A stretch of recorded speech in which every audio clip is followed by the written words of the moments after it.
안녕하십니까. 오늘은 헤겔과 키르케고르의 계시에 대한 이해를 간단하게 말씀을 같이 나누도록 하겠습니다. 먼저 헤겔은 이 계시에 대한 어떤 생각을 가지고 있는지 세 가지로 살펴보도록 하겠습니다. 첫째, 역사적 변증법입니다. 헤겔에서는 이 계시는요, 역사적 과정의 일부로 이해를 했습니다. 그래서 계시가 절대 정신이 자기 자신을 실현하고 드러내는 방식 중에 하나입니다. 어떤 계시가 뭔가의 진리를 파악하기 위한 절대적인 거라기보다는 그러한 수단 중에 하나인 것으로 여긴 것으로 보입니다. 역사를 통해 절대 정신이 자기 자신을 점진적으로 드러내는 것으로 이해를 했고요. 계시 또한 이러한 과정으로 이해를 했습니다. 두 번째, 헤겔은 이성과 계시가 조화를 이룰 것으로 생각을 했습니다. 그래서 헤겔은 계시를 이성적으로 이해할 수 있는 것으로 보았습니다. 즉, 계시는 인간의 이성을 통해 해석되고 이해될 수 있는 진리입니다. 계시를 통해 드러나는 신의 진리가 이성과 대립하지 않고 오히려 이성을 통해 완전히 이해될 수 있는 것이 계시입니다. 이것이 바로 헤겔이 이해한 계시에 대한 이해고요. 마지막 세 번째, 헤겔은 철학과 신학을 통합시키려고 했습니다. 그래서 헤겔은 철학과 신학을 통합시키려 시도를 했는데요. 계시를 이성과 조화시키려고 시도한 것과 마찬가지입니다. 그래서 철학적 사고는 계시의 진리를 깊이 있게 이해하는 데 필요한 도구다. 이렇게 판단을 했다고 정리할 수 있습니다. 이에 반해서 키르케고르는 첫 번째 주관적 진리를 주장을 했습니다. 이것을 계시와 관련 설명을 하면 계시를 주관적이고 개인적인 경험으로 보았습니다.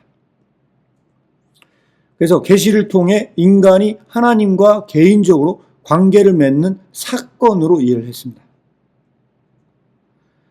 그의 철학에서는 계시가 객관적 진리로서의 역할보다는 개인적 결단과 신앙의 문제로서의 역할을 더 강조했습니다.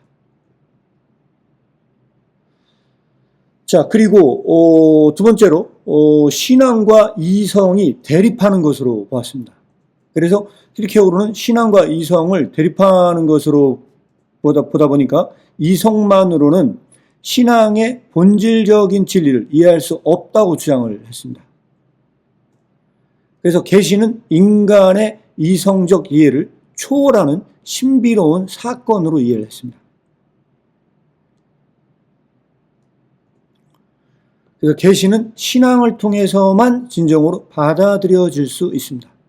인간의 이성으로 받아들여질 수 있는 것이 아닙니다.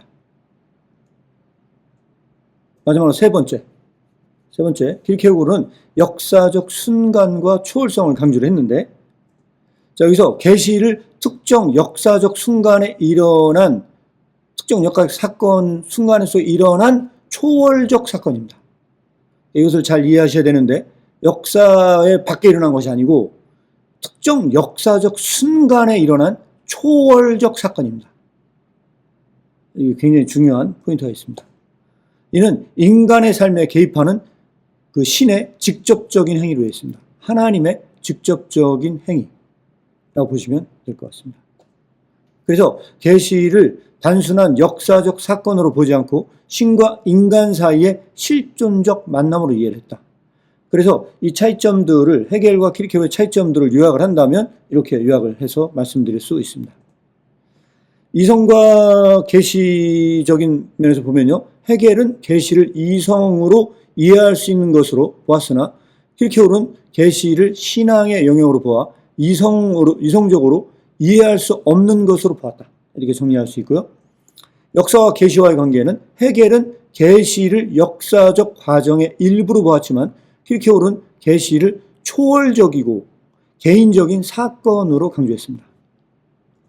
마지막 세 번째, 개인적 경험인데요.